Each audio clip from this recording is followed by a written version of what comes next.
like a rubber, like a gasket between two pieces of the rocket, and the engineers are saying, you know, it's about freezing and the rubber doesn't hold, and maybe we shouldn't go. And the people who have a schedule to follow said, no, we'll go, it's okay, and they go up and the thing explodes. And what do you think burns while it's exploding? It's hydrogen. And then all the other accident. What's the name of the telescope? The Hubble. So the Hubble telescope, billions of dollars being spent on the Hubble, you know what I'm saying, satellite. And they send it up, and they, with glory, now we're going to take our first view of the Hubble telescope, and it's blurry. You know why it's blurry? Because part of it was made here in America, in North America. Canada had something to do with it. And they made it with inches. Part of it was made in England, where they used metric. And nobody told anybody that one was metric and one was inch, one was whatever we call it here. They didn't tell each other. You know what that is? That's human error. It's human error. Everything that mankind does is fraught with some idiot who doesn't tell the other guy that this is imperial and this is metric, or whatever I mean, my jaw, when I heard that, all these rocket scientists, you know, when they say, well, that isn't rocket science for something that they're doing. Well, that's not rocket science. I mean, it's like the highest form of intelligence. And they screwed it up because of human error. So going up in a rocket, my dear, is fraught with human error and hydrogen. So now, they said, well, would you like to go on this second trip? And I'm thinking, why would I want to go? I don't need the publicity. It's not going to be publicized anyway. It's a second trip. I mean, when Bezos went up, it didn't get much of a charge. So why would I want to go up and risk myself? I've got a family. I got to support family. I got things to do. I got to go to Vancouver.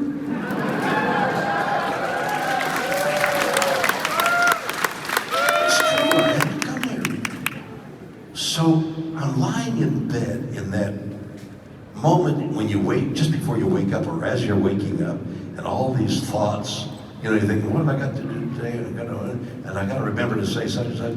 And that thought was, why not? It's an adventure. Go up in space, have weightlessness, see the sky, see the earth. Hey, it's an adventure. So I called and I said, you know, I've changed my mind, I'll go.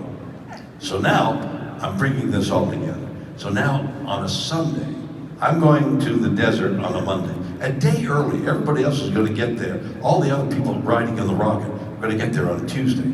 I'm getting there, they asked me to come Monday. I don't know why, but Sunday night I had to work in New York, and I'm in New York Sunday night, and I meet with Rob Chernow and Dan Miller, and we're talking about our album, and we're talking about the next album, and we decide we're going to write a song about space. And we start making notes. What's space going to be like? And we write notes. And, oh yeah, it should be this or that. And then that next morning, Monday morning, I fly to the desert in Texas, and there's the rocket ship, and I'm saying, you know, hi everybody, nice to see you. Why am I here? Oh, because, you know, just get you used to the here, have lunch, and we have lunch. And then they drive me out to the place where the rocket is going to stand. The rocket isn't standing at this point, it's lying on its side, being serviced, and hydrogen gas is being put into it. So I keep wondering, why am I here? And then they drive me to the gantry. Now, the desert altitude is about 4,000 feet, about where almost like Colorado, like Denver, where people go when they play football. when the teams that get to play the Broncos in Denver, they're out of breath because 5,000 feet. This is 4,000 feet, and the gantry is there. And I keep thinking, why am I here? And they say, hi, what? Let's go up the gantry. No, okay, let's go up the gantry. So I go up 3 flights, and I stop, and I don't let on like I'm out of breath. So, oh, look how beautiful the desert is. And then I go up another 3 flights, and finally I get up the 11 flights, and I'm going, yeah. And they say, are you all right? I say, yeah, I'm fine. And then they say, okay, so you see this building over here, this thing on top of the gantry? It's a square, about the size of the stage, with 12-inch thick concrete walls and a big airtight door. And inside the room are these large capsules of oxygen. And there's a direct radio line down. I said, what have you got this here for? And they said, oh, well, in case something goes wrong. What do you mean? Hydrogen burning? What do you mean? What do you mean? So, well, in case something goes wrong, you run in here, you shut the door, and you're safe. It's a safe. What? What's going to go wrong? No, nothing's going to go wrong. So I'm up at this gantry, and I step off and look out down there. There's nothing there, and we go back down. And I keep thinking, why am I here? And all of a sudden it occurs to me, they're checking out whether I can make it up the 11 flights. Then we practiced for 2 days. Getting in a chair is like, they've made a chair that is, you're lying down mostly. Just a bit of you sitting up, but it's mostly lying down. And you practice for hours. There's a 5-point harness, shoulder, waist, and crotch. So you practice, you're in weightlessness. You get the harness on this shoulder, you get into this, and now you're weightless. There's a little perimeter there where you can hook your toes, so you hook your toes because what you'll probably be doing is floating in the air. So now you hook your toes in it, and you lie down flat, and you get this waist strap, and you put it into the 5-point harness. Then you get this shoulder strap, you put it into the 5-point harness. Then you get this, you put it into the 5. Then, now you're lying flat, and you reach down to get the crotch strap. Now, those of you who don't know what a 5-point harness is, it's about that big with 5 holes in it. Plug. But when you're lying down like this, you can't find the hole for the crotch strap. Okay? So I spent 2 days trying to find the hole in the crotch strap because they said that's the most important, because you could be going like this and weightlessness, so you got to get that crotch strap, and I can't find the hole in the thing. Besides, my mind is thinking, hydrogen. Finally, the day we go up the gantry and we get into the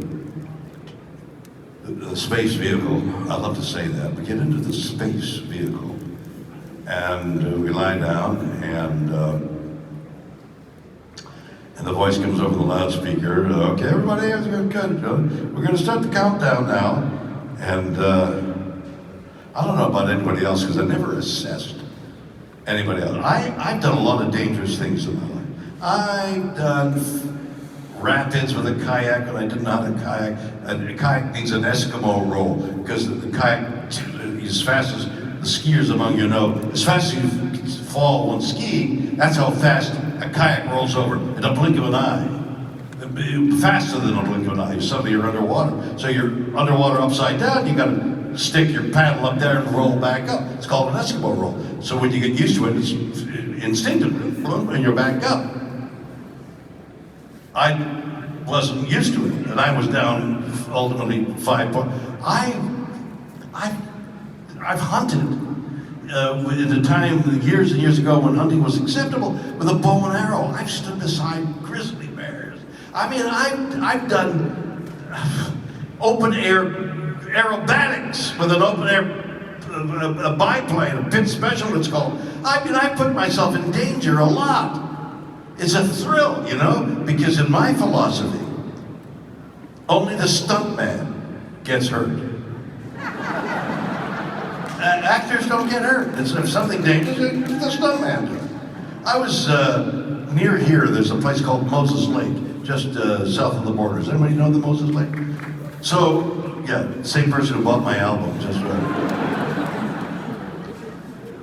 So I'm riding a motorcycle and gonna do the stunt, leap off a dude. The guy said, "No, let the stuntman do it." Oh, okay. So the stuntman, I drive up to the dude, put the stuntman on. The stuntman takes a leap and goes, and he does the stunt, lands on the sand in Moses Lake because it's all sand dunes, and he breaks his back.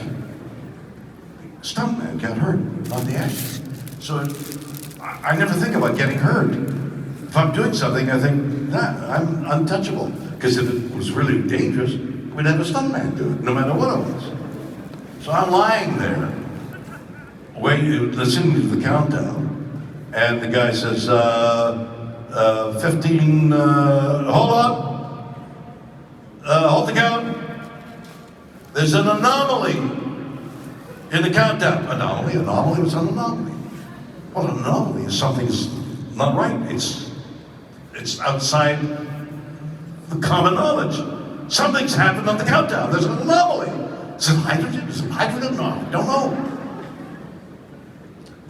They begin the count. Okay, we whatever it was is gone, and we're continuing. And then the voice says, if any of you want to leave the spaceship now's the time, because we're pulling the gantry away, and if you can't leave, there's nothing to leave, you can't get out when the gantry goes. So anybody wants to say, I'm out of here, please get out of here now. And I'm thinking, I can't do that, I'm Captain Kirk.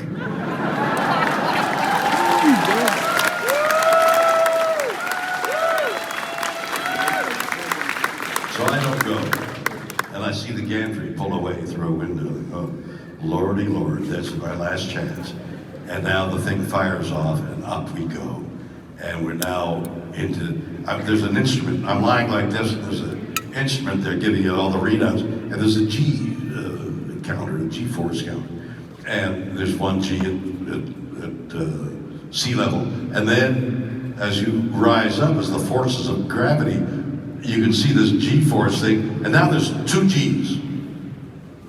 I have 2 Gs. I thought, okay, I'm gonna try and raise my arm. At 2 Gs, I can barely raise my arm. Then goes to 3 Gs, 4 Gs on the way up. Okay, we're at 4 Gs, and we're past the Kármán line and into space, and we're in weightlessness. And somebody says, we're weightless. We hit the 5-point harness, and we're weightless. I see the others like, hey, we're in the thing, and I don't want to do that. Because I want to see what's outside the window. I want to see what space looks like. I've played this thing for all those years, but what's it really like? I'm weightless and I don't like it. It's queasy. Weightlessness is get your stomach a little queasy, and they've got a thing called a vomit comet, which is an airplane that does an outside loop and gives you, for about 45 seconds, the impression of being weightless. And they don't call it a vomit comet for no reason. Because a lot of people, I'm told, get sick to their stomach and they vomit. Now, if they have a half a dozen people in the plane floating around, in addition to the bodies flying around, there's vomit coming at you.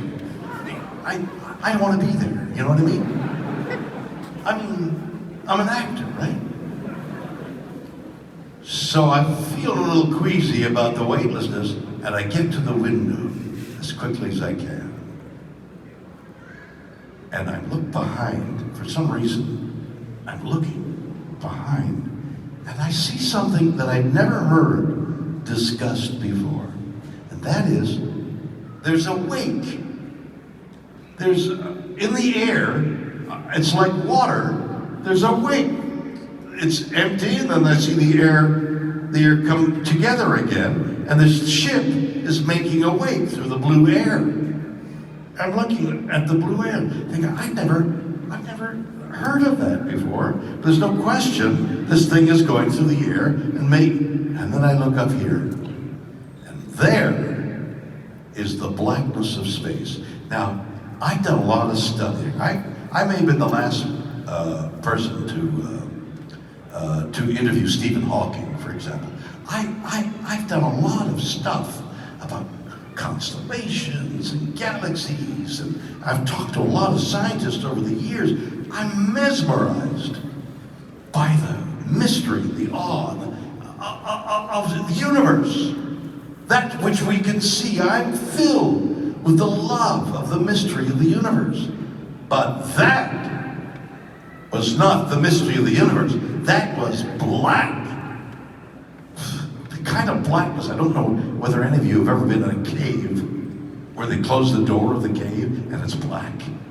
That black where you can touch the black. That's how black that was. That was black. That was death. And I look behind me and I see the earth, blue, beige. And we've just gone through the air at 2,500 miles an hour. It took a count of about 4 or 5 to get through the air. The air is, I mean, those of you who know anything about pilots know that above 12,500 feet, you need oxygen. They won't let you go unless you have an oxygen mask, because all the usable oxygen is about 12,500. This is 50,000 feet instead of 12,500. So there's no oxygen in there anyway. So the skin of the air around this planet is like 15,000 feet thick, and then it's nothing. That's how much on the limit we are. That's how thin this air that gives us life is. You have to think about that. You got 15,000 feet. Hell, you go skiing, you're at 8,000, 10,000 feet in some of the big mountains. It's another mile, and you're done. The furthest galaxy that we know about from the Hubble telescope, not yet the Webb, which is going to teach us so much more. Hubble galaxy can see a galaxy 13.8 billion light years out there. Now, the mystery to me is that photon, whatever a photon is, this excitement of energy, left there 13.8 billion light years and has struck my retina now. Where has it been for the light has been coming for 13.8 billion years all this time. Where is that galaxy now? 13.8 billion years later. Where is it?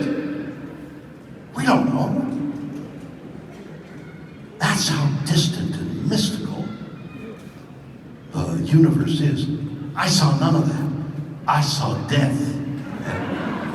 And I saw life on earth. I saw life. And then something happened to me that I couldn't explain for a long time. And that was, I felt such sadness, such a feeling of grief. I've done a lot of studying over the years about the connectivity of everything, of nature, of us. This earth has evolved 5 billion years, and everything on it, to me, is beautiful. Everything. The insects, the slime, the trees, the leopards, the lions, the people, everything on it has taken so long to evolve and to be there that it's beautiful. And I saw in that moment how much harm we're doing Mother Earth. And I was grieving for the earth. And when we landed, I was sobbing, and I didn't know why. And the others were champagne, and I was like lost in this, what's the matter with me? And I went and sat down and I realized, oh, I think I'm mourning the earth. And I suspected that was it. And it only took me another week or so before I realized another truth. And that's the one I want to come to with you today. And that is the earth. And I could see the curvature there. I could see it was like that. So you could continue the circle. I saw the beginning and the end of the earth. That's how big we're living on this rock. That's nothing. There's nothing. This is nothing compared to the stars and the suns and the planets. And we're living on a rock, which over 5 billion years has gotten some water and a little bit covering of earth, and there's vegetables growing and things living on it, and we're living on it by the bare skin of our teeth. It's just so narrow. The journey between life and death on earth is so subtle. And I then thought, a week or so later, the earth is nothing. It's a grain of sand in the desert.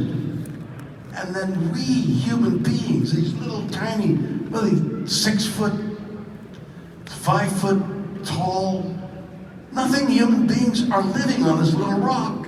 We're nothing on a nothing planet. And I thought, that's sad.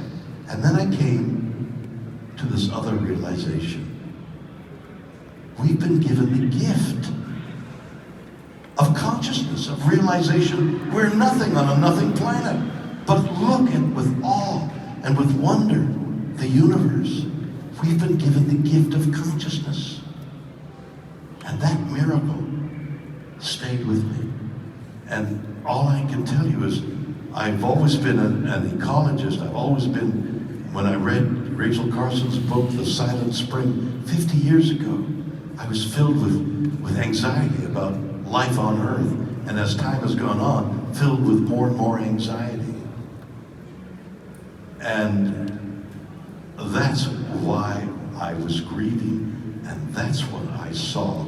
And let me leave you with one other thing. With Jeff Bezos around a campfire, I want to lift heavy industry into the air, he said, 280 miles into orbit, and put polluting industries up in the air so that the earth becomes a park again, so the people up there, living up there, can come back to Mother Earth and enjoy Mother Earth as it was. And I said, but Jeff, that's going to take 100 years. We don't have 100 years. And he said, and this is the message, you have to have hope. Without hope, what have you got? Thank you very much, everyone.